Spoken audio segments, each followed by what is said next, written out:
Guesser, the premier guesser in all of sports. This is the Gridiron Guesser, and we have your Week 3 college football picks right here. We have picked 5 of the biggest games for this week, and we have your winners. So if you like winning, stay tuned as we give you this week's best bets for college football. Go ahead and subscribe to our channel, hit the like button, and turn on those notifications so you won't miss our 4 sure bets on college football, as well as our weekly recaps of everything you need to know that's going on around college football. Week 3 is kind of another dud of a week as there's no ranked-on-ranked matchups, but we found 5 of the best bets from the biggest games this week, so here we go. Game number 1, let's look at Penn State at Illinois. Penn State is a 14.5-point favorite with the total set at 48.5 points. Okay, first off, we thought Illinois would look much better to this point. The Illini look f***ing awful. They barely got by Toledo in week 1, then got trounced by Kansas last week. Illinois looks like a dumpster fire on offense right now. Penn State, on the other hand, looks like the top 10 in the Big Ten East that we predicted here at the Gridiron Guesser before the season started.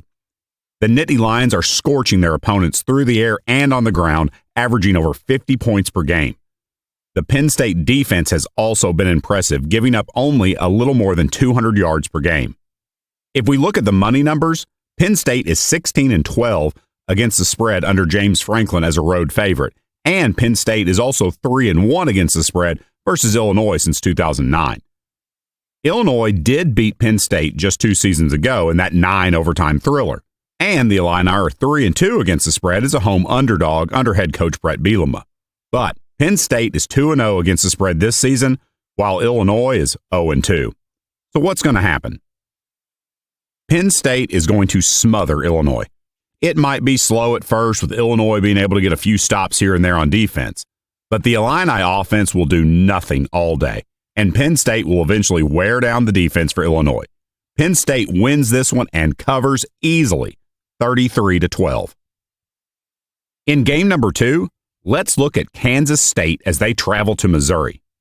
The Wildcats come in as a 4-point favorite, and the total is set at 47.5 points. At first glance, this would seem to be a throw everything you have on Kansas State kind of game. But Missouri has a way of being very sneaky in these types of games. Think Georgia last season.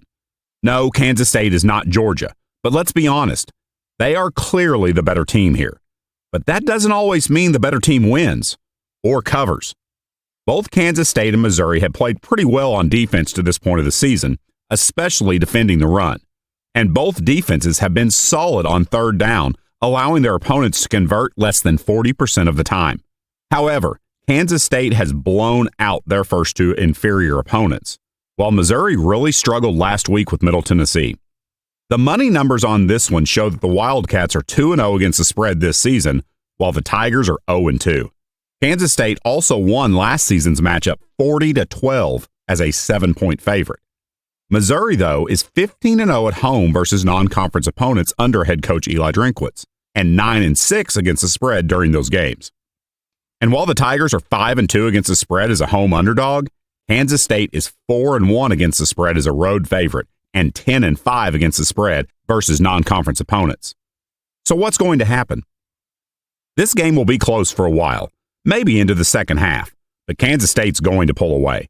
Missouri has been strong defending the run, but expect the Wildcats to finally break through and be able to grind out some yards on the ground, as well as hit some big plays through the air.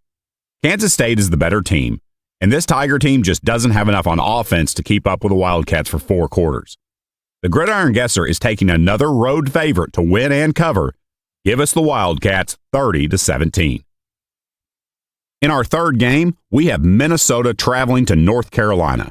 The Tar Heels are a 7.5-point favorite with a total set at 51 points. This is the first ever meeting between these two schools. North Carolina comes in having looked impressive in their Week 1 opener against South Carolina, but needed overtime to take care of Appalachian State last week. Minnesota comes in at 2-0, but has not looked very impressive on the offensive side of the ball, scoring just 13 and 25 points in their first 2 games. But the Gophers have been impressive on defense, holding their opponents to just 10 and 6 points respectively, while only giving up about 92 yards passing per contest. Both teams have been good on third downs, converting over 50% of the time, and both defenses have been very strong getting off the field on third down. So which team is able to convert on third down is going to be a critical stat in this game.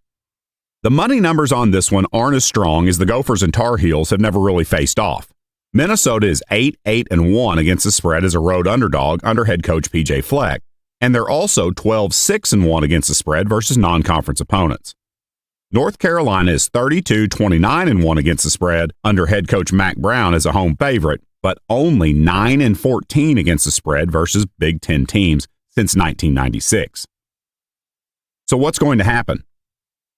The Gridiron Guesser loves Minnesota to cover the 7.5 points in this game.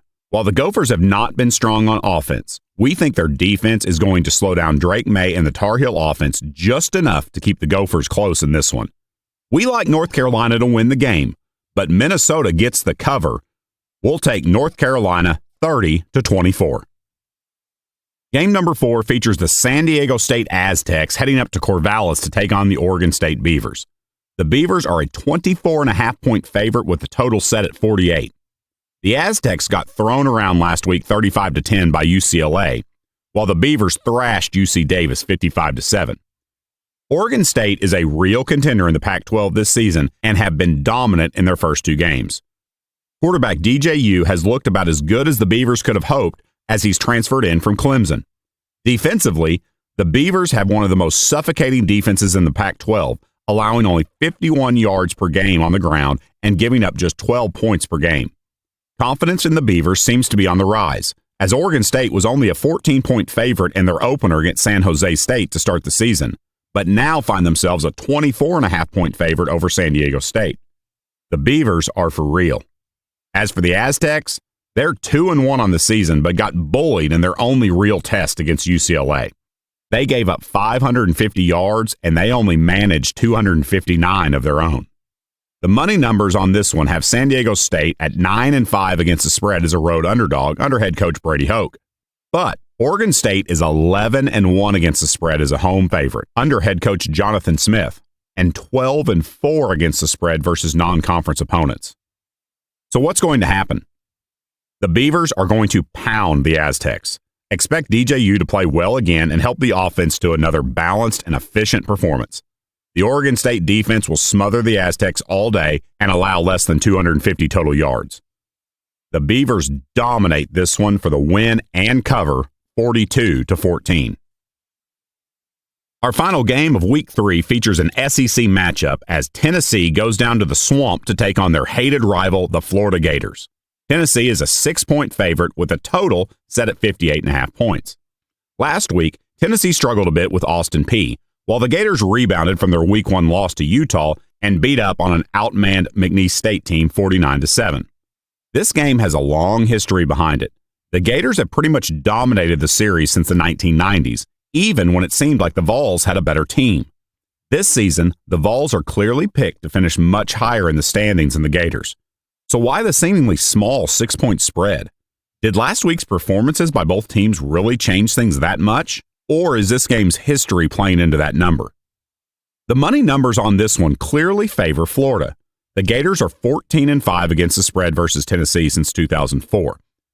The Vols have lost 9 straight games in Gainesville, and they haven't won 2 straight in the series since 2003-2004. But the Vols are 3-1 against the spread as a road favorite under head coach Josh Heupel, and the Gators have lost 3 of 5 SEC openers, including last year versus Kentucky. So what's going to happen?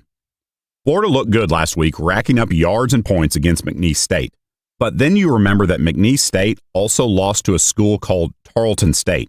So yeah, Tennessee is going to win this game, and they're going to win by double digits. We know the history. We know that things seem to go against the Vols in this matchup, but we don't care. The Gators, they're just not very good.